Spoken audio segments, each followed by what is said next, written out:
수험생 여러분 안녕하십니까? 부동산학 개론의 김하선입니다. 자, 이번 시간도요 가볍게 OX 문제로 정리하는 시간을 가져보도록 하겠습니다. 자, 1번 볼게요. 기술적 개념의 부동산은 생산 요소, 자산, 공간, 자연 등을 의미한다. 이미 틀렸죠.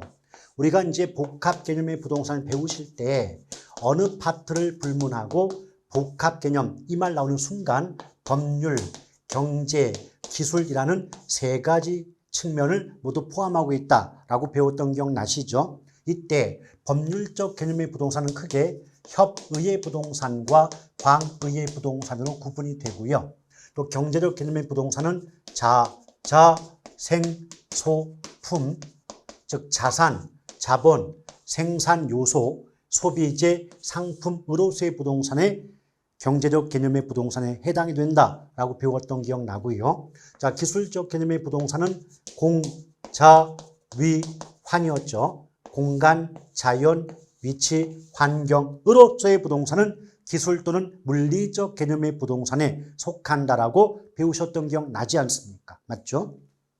따라서 생산 요소와 자산은 경제적 개념이고 나머지 공간과 자연은 기술 또는 물리적 개념이 맞습니다. 따라서 1번은 X가 되겠네요. 2번 소유권이 인정되지 않는 바다와 육지 사이 해변 토지 아주 대표적인 표현 아닙니까? 빈지죠. 내 포락지를 쓰려고 한다면 포락지는 지반이 절토된다 또는 침식작용으로 하천의 바닥이 된다 또는 수면 밑으로 잠긴 토지다 이런 식의 말이 나와줘야만 포락지가 답일 수가 있지 않겠습니까? 어찌됐건 2번 틀렸네요. 자, 3번 볼게요. 나지는 건부지 중 건폐율 등의 제한으로 건물을 짓지 않고 남겨둔 토지, 건물을 짓지 않고 남겨두었다면 그 부분의 땅에는 건물이 없게 되겠죠. 그럼 건물이 없이 비어있는 땅이 되니까 나지가 아니라 공지가 되겠죠. 보통 나지도 자주 물어보죠. 근데 나지의 뜻이 어떻게 배웠습니까? 나지란 지상, 땅 위에 건축물 등 개량물이 없는 토지로서 토지의 사용 수익을 제한하는 사법상 권리가 설정되지 않은 토지를 말한다라고 배웠던 기억이 나지 않습니까? 맞죠? 그래서 3번은 나지가 아니라 공지를 의미한다라고 보시면 되겠고, 자, 4번 볼게요. 후보지 나왔죠. 후보지와 이행지는 어떻게 구분된다? 자, 용도지역을 나누면 택농임이거든요. 택지지역, 농지지역, 임지지역, 지역 나오면서 상호 간자가 붙으면 후보지고 지역 내자가 붙으면 이행지라고 배웠던 기억 나시죠? 여기 보면 임지지역, 농지지역, 택지지역, 지역 나오면서 상호 간자가 붙었죠. 지역 간 용도가 전환 중에 있는 땅은 후보지가 맞죠. 근데 만약에 지역자가 나올 때 내라는 글자가 붙었다. 지역 내 이렇게 내라는 말이 나오면 그때는 이행지를 답으로 하시면 되겠습니다. 자, 5번 볼게요. 연립주택은 주택으로 쓰는 한 개 동의 바닥 면적의 합계가 660 초과죠. 이미 틀렸는데 여러분. 우리가 건축법상 단독주택과 공동주택을 구분하고 있지 않습니까? 맞죠? 그럼 단독주택에는 단독, 다중, 다가구, 공간이 포함되고 공동주택에는 아파트, 연립, 다세대, 기숙사가 포함되지 않습니까? 맞죠? 그래서 특히 공동주택의 암기법은 연세대, 기숙사가 되는 거죠. 이게 뭘까요? 아파트죠. 연은 연립주택, 세대는 다세대 주택, 그리고 기숙사까지 포함해서 공동주택에 포함이 되겠죠. 더불어 구분할 때 어떻게 구분하냐면 여기 이제 다중 좀 지워볼게요 제가. 자, 다중주택, 다가구주택, 다세대 주택, 연립주택, 아파트 5가지를 구분할 때 크게 구분 기준 2가지죠. 한 개 동의 바닥 면적의 합과 주거용으로 사용되는 층수 이렇게 2가지로 구분하지 않습니까? 일단 다중이부터 연립주택까지 660제곱미터는 똑같이 적용이 되죠. 다만 다세대까지는 이하자가 붙고 연립만 초과라는 단어가 붙는다라고 보시면 돼요. 그래서 한 가지 요령이 뭐냐면 다자 돌림, 다중, 다가구, 다세대, 다자 돌림은 다자는 660 이하라는 거죠. 그리고 주거용 층수는 다중이와 다가구는 3계층 이하고 다세대와 연립은 4계층 이하입니다. 그리고 아파트는 5계층 이상일 때가 아파트가 되는데 조심할 건 뭐냐면 계층이라고 해야지 계자 빼고 4층, 3층, 5층 이랬다가는 난리가 난다는 거 조심하시길 바라요. 자, 6번 볼게요. 부동성 때문에 주변 환경의 변화에 따른 외부 효과가 나타날 수 있다. 맞죠? 그래서 우리가 이제 보통 문장 속에서 외부 효과, 뭐 지역 분석, 뭐 국지, 뭐 조세 수입의 근거,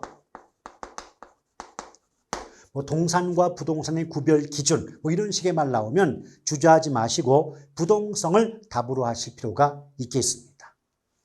자, 7번 볼게요. 토지는 영속성 때문에 물리적, 경제적 감가 측면에서 감가상을 한다라고 했는데 틀렸죠. 왜? 영속성 때문에 토지는 아무리 오랜 시간이 흘러도 파괴, 훼손, 손상, 소모되지 않아요. 그러므로 물리적인 면에서 가치가 깎이지 않기 때문에 물리적 감가는 배제가 된다고 배웠던 기억이 있지 않습니까? 맞죠? 그래서 영속성 때문에 물리적 감가는 배제가 되죠. 따라서 물리적인 면에서 감가상을 한다는 말은 잘못된 거죠. 그러나 경제적 감가는 토지에도 인정이 된다는 차이점 구분해서 기억해 주면 좋겠습니다. 8번 토지의 부증성 나왔죠. 지대 또는 지가를 발생시키며 최유효용의 근거가 된다. 맞습니다. 그래서 이거 관련해 갖고 말이죠, 여러분. 최유효용 나와 있지 않습니까? 맞죠?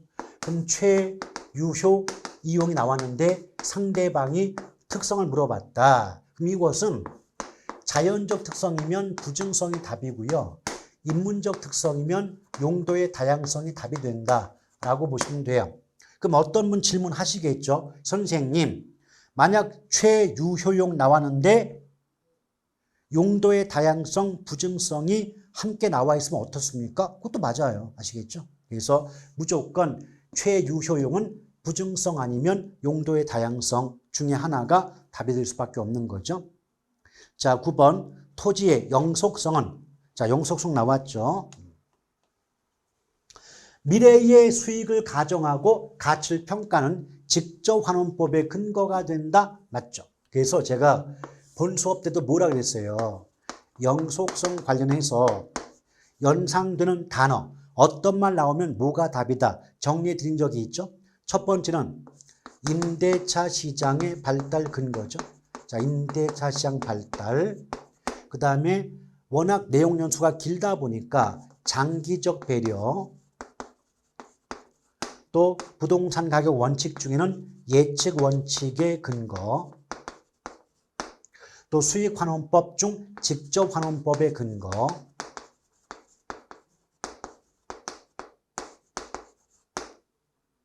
그 다음에 내용 연수가 길어요.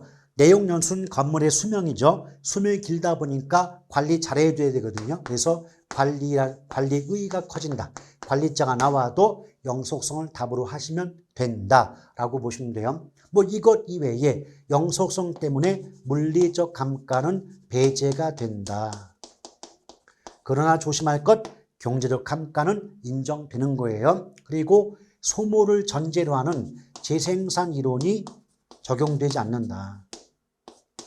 그래서 원칙적으로 토지에는 원가 방식을 적용하기가 어렵다. 이렇게 말이 나오게 됩니다.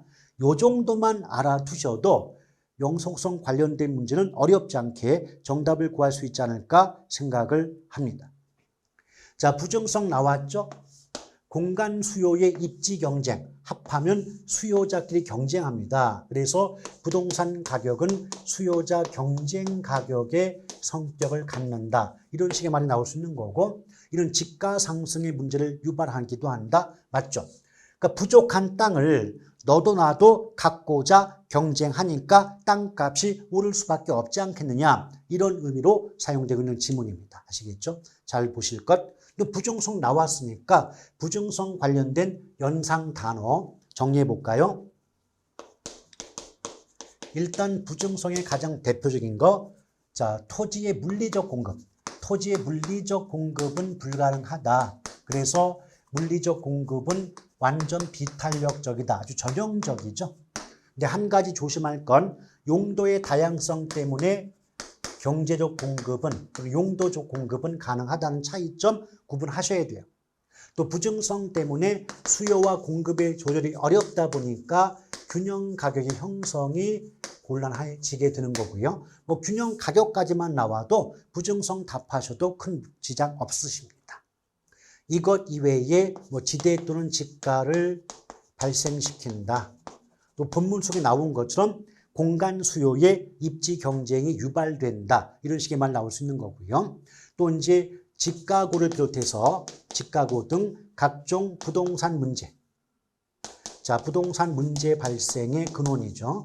문제의 근본적인 원인. 이렇게 말 나올 수 있는 거고, 또 당연히 땅값이 올라가면 집약도가 커져요. 그래서 토지 이용이 집약화된다. 다 필요 없고요. 집약이란 말이 나오는 그 순간 이미 정답은 부증성이라고 보셔도 크게 상관이 없을 듯 합니다. 그러니까 이 정도만 압축해서 정리해 두셔도 정답 구하는데 어려움이 없을 것 같습니다. 자, 이렇게 해서 오늘 배웠던 내용 가볍게 정리해 보았고요. 다음 시간에 다시 뵙도록 하겠습니다. 대단히 수고하셨습니다. 고맙습니다.